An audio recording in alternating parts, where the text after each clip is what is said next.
Hello, and welcome to Doctor Who 50 years ago. We have reached the end of the 10th Planet, Episode 4, by both Kit Pedler and Jerry Davis, of course. Yes, I am Ben. I'm Luke. I am Nick. And now, we'll go into the news. October 25th, 1966, many things happened. Mainly war-y things. For example, the People's Republic of China successfully test-fired a nuclear missile for the first time.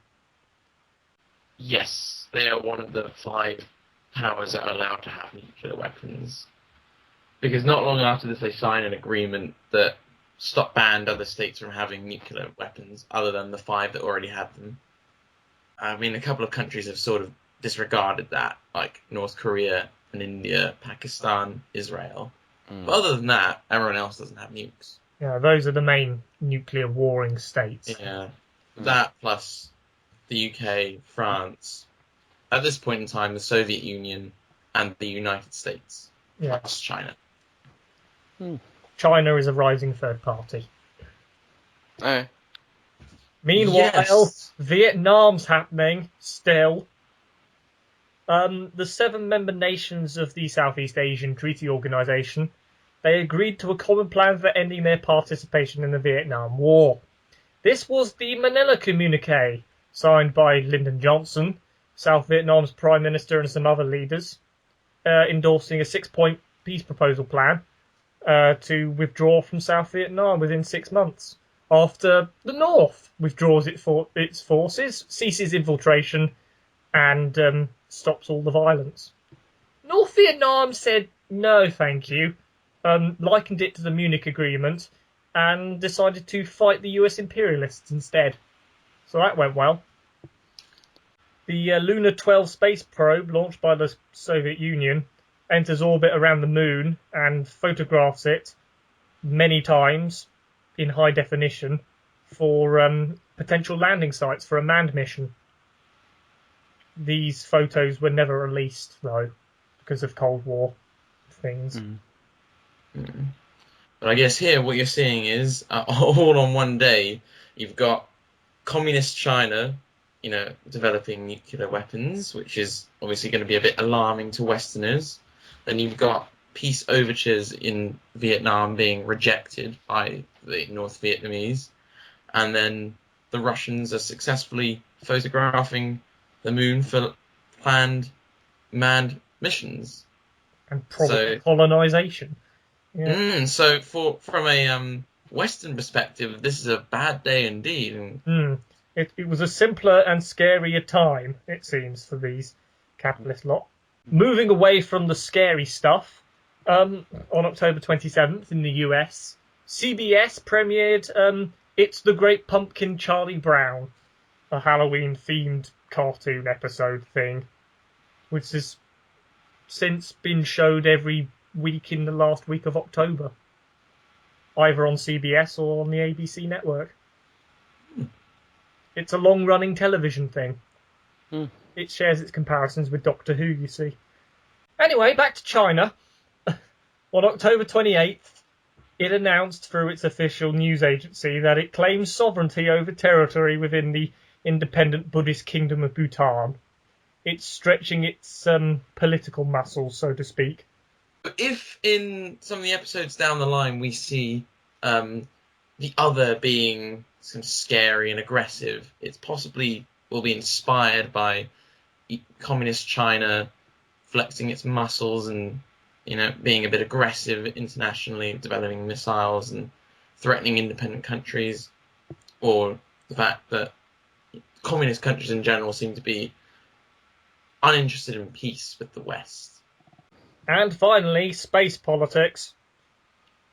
Always good when you're doing a sci-fi commentary podcast. Yes. October 29th, the Lunar Orbiter 1 was deliberately pulled out of orbit by NASA ground control and crashed into the moon. Even as Luna 12 by the Soviet orbiter I've just talked about was sending back photographs, NASA decided to pull this probe because it was launching yet another probe. Yeah, pretty much. And it didn't want to interfere or anything. And that was the news. And so now we shall get on to the 10th Planet episode 4, which is a bit famous. Slightly understating it. Yes. I really, really liked it as well. It had an issue in the sense that there was obviously an entire episode's worth of stuff which was cut, but at the same time, I really liked what went on in it. I thought that the Cybermen were very gripping. I thought that everyone except one guy, the cynic guy, who we'll get to, was very real, and I thought that the Doctor had a great exit, and I don't think that Regenerations ever looked quite as good and as scary and as alien. And as sudden. Yeah. And as sudden. Yes. This is a very fast-paced episode for many reasons. One because of cuts, one because of hideous overrunning. I'll get to that. You've got believable characters, but then you've also got a story that suddenly wraps itself up extremely quickly. Yes. So, which is a bit odd. Suddenly, oh no, we've passed the standoff points. Everyone's dead. I know, I was a bit annoyed about that, and I find that the Cybermen are too easily beaten. Radiation is too easy a way to kill them, I think. I found, having only watched the animated version before this, I didn't realise just how haunting and weird and alien the regeneration scene actually is. I'd only seen the bit where the face changed, but the surviving clips of Hartnell at the console looks really quite creepy and weird and different. There's something really strange with the camera work from what we can see and the lighting of this episode. It's really moody. Shall we go through how somebody might have viewed this episode 50 years ago? Right. So, previously, we've had this threat with the Z-Bomb. Yes, Ben sabotaged the engines. Hooray. Cutler is really, really furious because it seems to have killed his son.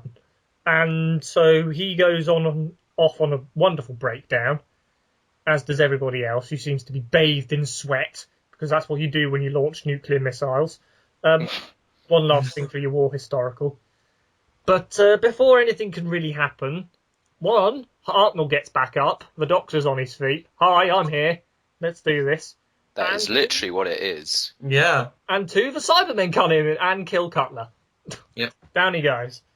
And here comes one of many standoffs in this episode between the Cybermen and the humans. Firstly, they launch into negotiations. Kindly get rid of your nuclear missile, please. And just for starters, hi, we've invaded Geneva. To Witcher's complete surprise, and to ours. It's one Cyberman. That's it. I think the idea behind that is so that you're meant to feel that it's an invasion of Earth. Unfortunately, it's quite badly executed, but I like the idea. Interesting point. Well, I think it's interesting about Polly being taken prisoner. So the Doctor essentially says, if you agree to negotiate with us, if we get rid of the nuclear missile, you can take Polly as a guarantee.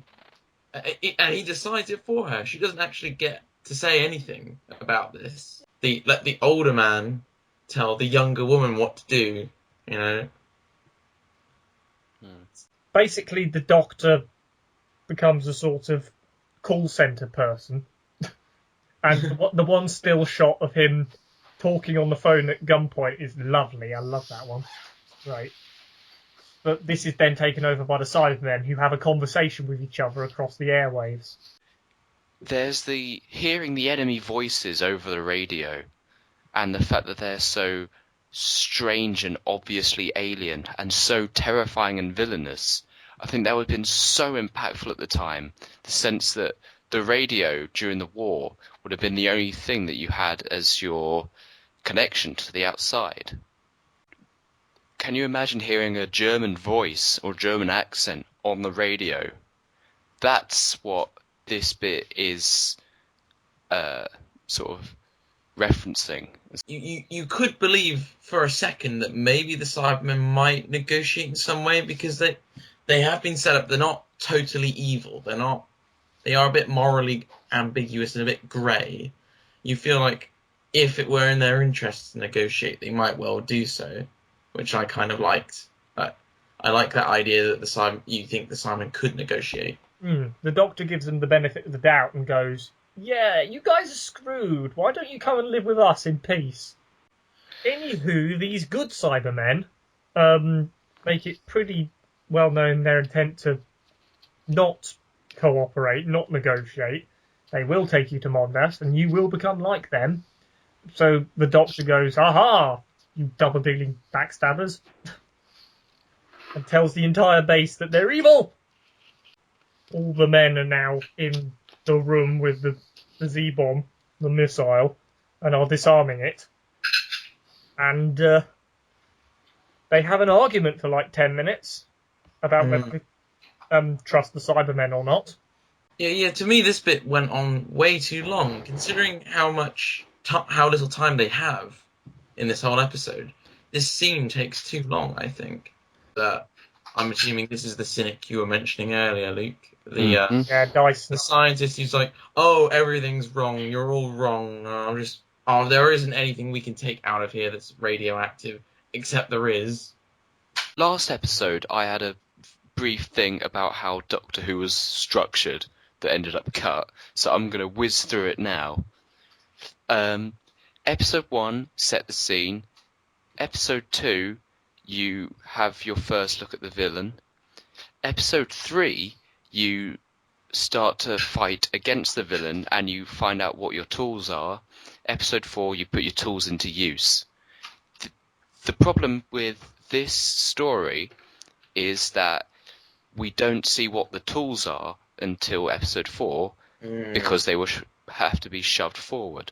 So that's why it has to feel so rushed.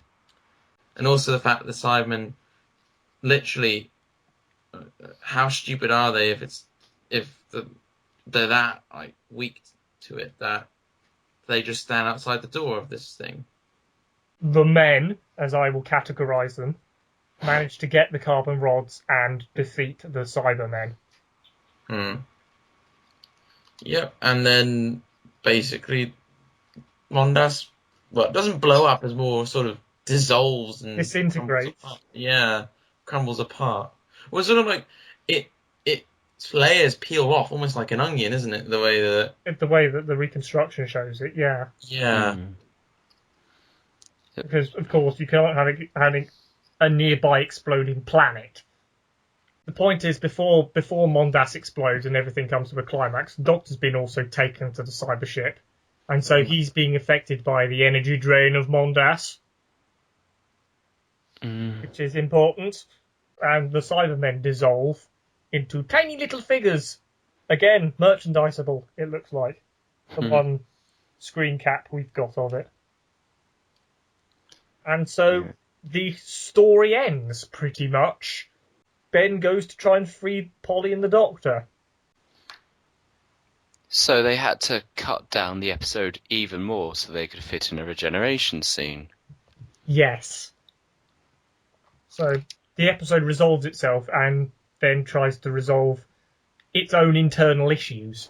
The sequence is really quite excellent, I think. And I'm quite glad that on the recon, quite a lot of it, not a lot of it, but there's quite a few little clips that exist of it, which is quite nice. The whole Hartnell acting like he's drunk/dying is excellent. Yeah. And Hartnell really performs it damn well. Ah. Yeah. Yeah, he's almost a whisper. When he says, yes, thank you, it's good, keep warm. He really, that's very, especially the final bit, I almost didn't hear it when he said keep warm. Survival basics. Actually, no, that's a great metaphor. He's trying to survive against the cold and strength of death. And so, keeping warm, he gets back to the TARDIS, he keeps warm, and so he's able to renew himself. Yeah, because it works well because he's So saying it to basically, himself if he and he's saying it to his companions as well. So Yeah. basically, good if he double didn't have his hat, he would have died in the South Pole. meaning. His hat causes him to regenerate. That's why the second Doctor Loves loves hats. We've got it! We have discovered the reason behind the regeneration. Ben and Polly chase after the Doctor, who wants the warmth for himself. One final old man, keeping the young out of the cold. Well done, mate. But he has genuine reasons, because he is genuinely dying. And the TARDIS is all erratic and flooding with regeneration energy, because why not? And eventually enough energy opens the doors, lets Ben and Polly in. The Doctor collapses.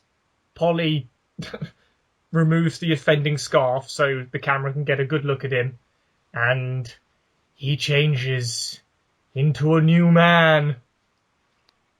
It comes so out of the blue to the audience that I think at the time you'd have got the hook is what's happened to the Doctor? I have to really tune in next time to find out what's happened to him. And it's meant to be so ambiguous because at this point you weren't even sure if he was an alien yet. So this is where you finally get the confirmation that the Doctor's an alien, and now you want to know what is this? What's just happened to him? That's the hook. They might have thought, oh, okay, this is for the next serial, and then somehow he's going to go back into William Hartnell. Yeah. It would be at the end of Power of the Daleks when it's dead certain that And the Doctor is a new You Doctor. could say that, but I think it's just you don't need to. They're really revealing too much at this point. The whole point is the Doctor's been very cagey about it and doesn't really want to talk about it. I think that's what's so good about it. It just imagine just watching this and then seeing it come out. I mean, it's not completely out of the blue, but it's not at all explained, and I think that would be utterly mystifying and make him so alien-like, which is a bit lost in the series now, really. Yes. Big difference between regenerations in the classic show and regenerations in the new show is that in the new show, they don't die. They never look like they're dying. David Tennant, he got better and then slowly died. Matt Smith got even better and then just suddenly. Yeah. Didn't really die, just sneezed. Yes. He coughed up Peter Capaldi. Whereas here, in the 10th Planet, it's obvious something very strange and something very scary, and he's dying. Yeah. Yes. So, the big problem with regenerations nowadays is that they're seen as too much of this overly massive event, which, I mean, admittedly they are, but they're treated as a massive event to us, in the sense that there's always this big song and dance around it with the bloody 25-minute farewell parade of the end of time. Yes. Oh, right. Yeah, I think another big thing that we're missing is there's no farewell speech or anything like that at all. Again, no, never mind. Or even his final lines. In other classic serials, the Doctors don't necessarily have a speech, but they at least have obvious final lines. Here, Hartnell, I really like your interpretation of his final line, Ben, but it's not like a very obvious final line necessarily. No. Our ratings and our ratings that someone in 66 would give it.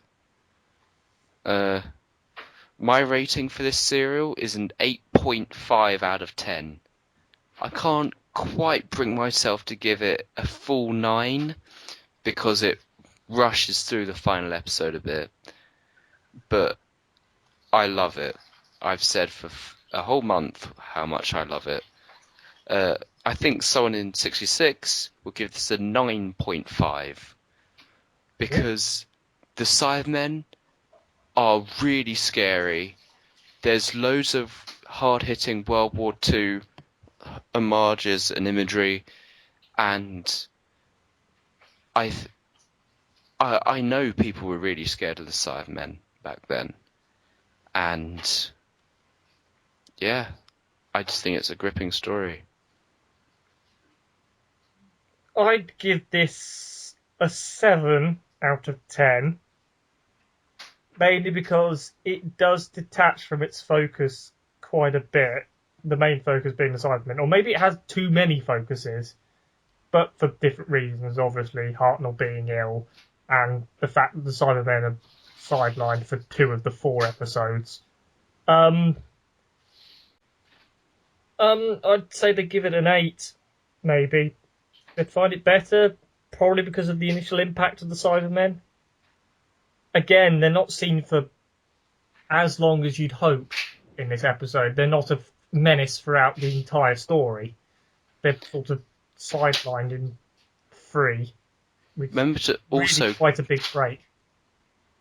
Remember to also count the regeneration scene in your rating. It's so difficult to include the regeneration in the editing, because that's literally final seconds shock factor. Mm. One's probably an 8. I think when the Cybermen are in it, so episode 2 is the best episode, I think, of this serial, followed by parts of episode 4 where the Cybermen are being really interesting and the Doctor's regeneration scene. For me, those are the real highlights. Yeah. Episode 1 acts as a decent build-up, actually.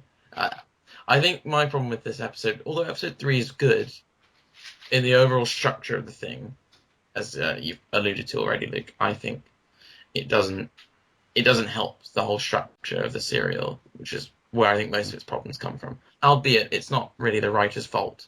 So they did the best they could with what they had, I think. 1966.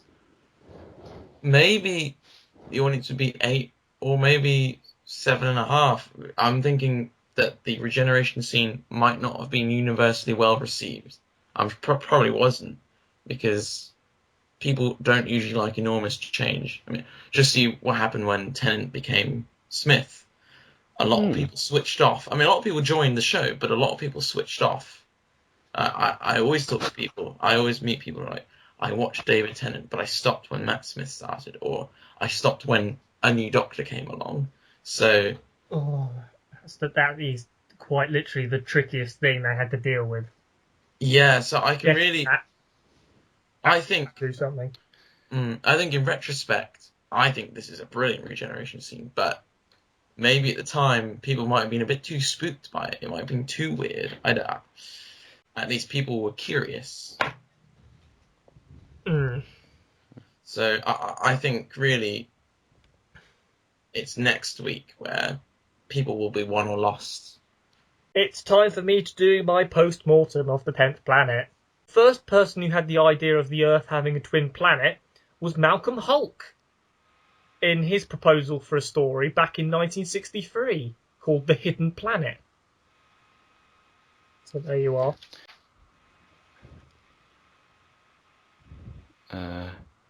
Al Feldstein wrote a story called In the Beginning, in which a group of astronauts go off and they find this random planet, and they say the line, "You mean like it is now? If we pass through that time warp, then this is Earth's twin."